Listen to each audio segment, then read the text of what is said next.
আসসালামু আলাইকুম, সবাই কেমন আছেন? তো আজকে হচ্ছে আমি বানাবো চাল কুমড়োর পাতা দিয়ে বড়া। তো এটা খেতে অসাধারণ লাগে আর বানানো খুব সাধারণ, অল্প কিছু উপকরণ দিয়েই হয়ে যায়, ঘরে থাকা কিছু উপকরণ দিয়ে। তো তার জন্য আমি খেসারির ডাল ভিজিয়ে রেখেছিলাম, তো সেটা এখন পাটায় বেটে নিব। আর সাথে একটা কাঁচামরিচ দিয়ে সুন্দর করে আমি বেটে নিয়েছি। আর পাতাগুলো আমি বেছে পরিষ্কার করে একটু ছোটো ছোটো টুকরো করে রেখেছি। অনেকেই মানে আস্ত পাতা দিয়েও বানায়, যার যার ইচ্ছা। তো আমি টুকরো করে এভাবে করলে আমার কাছে ভালো লাগে, তো সেই জন্য আমি এভাবে করি। তো তারপর এখানে হচ্ছে আমি সব মশলা দিয়ে দিব: হলুদ গুঁড়া, মরিচের গুঁড়া, লবণ, আদা রসুন বাটা।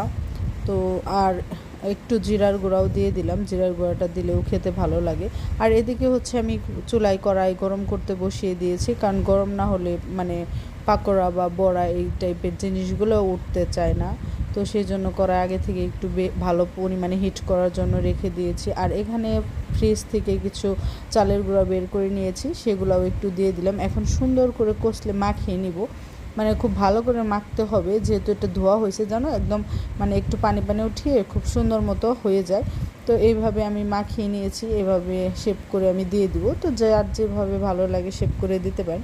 তো এখন কড়াইটা যেহেতু গরম হয়ে গেছে, আগেই গরম করতে দিয়েছিলাম, এখন হচ্ছে এখানে মানে ভালো পরিমাণে একটু তেল দিয়ে নেব।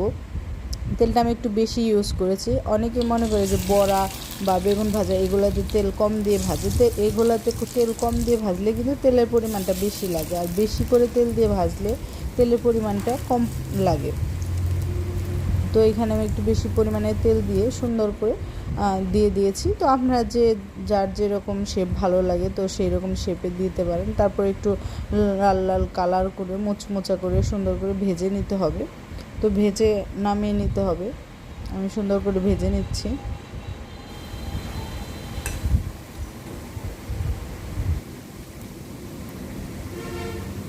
তো পাকোড়াগুলো এখন হয়ে গেছে, নামিয়ে নিব।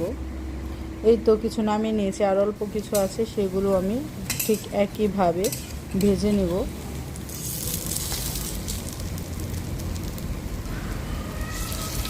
আর এটা কিন্তু আপনারা হচ্ছে চায়ের সাথেও খেতে পারেন বিকালবেলার নাস্তা হিসেবে, আবার গরম গরম ভাতের সাথেও খেতে অসাধারণ লাগে। তো আমার কাছে বেশিরভাগই গরম ভাতের সাথেই খেতে বেশি ভালো লাগে। আর আপনাদেরকে একটা ভেঙে দেখিয়ে দিচ্ছি, মানে ভিতরটা কিন্তু একদম সফট হবে আর উপরটা হচ্ছে অনেক মুচমুচে থাকবে।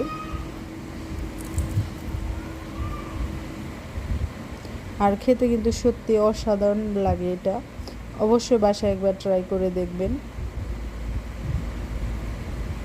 তো আমি আর ওয়েট করতে পারলাম না, তো গরম গরম ভাতের সাথে খেতে বসে গেলাম। তো তো ভিডিওটা ভালো লাগলে অবশ্যই আমার চ্যানেলটা সাবস্ক্রাইব করে রাখবেন। আর কী ধরনের নিত্য নতুন ভিডিও পাওয়ার জন্য বেল আইকনটি প্রেস করে রাখবেন। সবাই ভালো থাকবেন। আল্লাহ হাফেজ।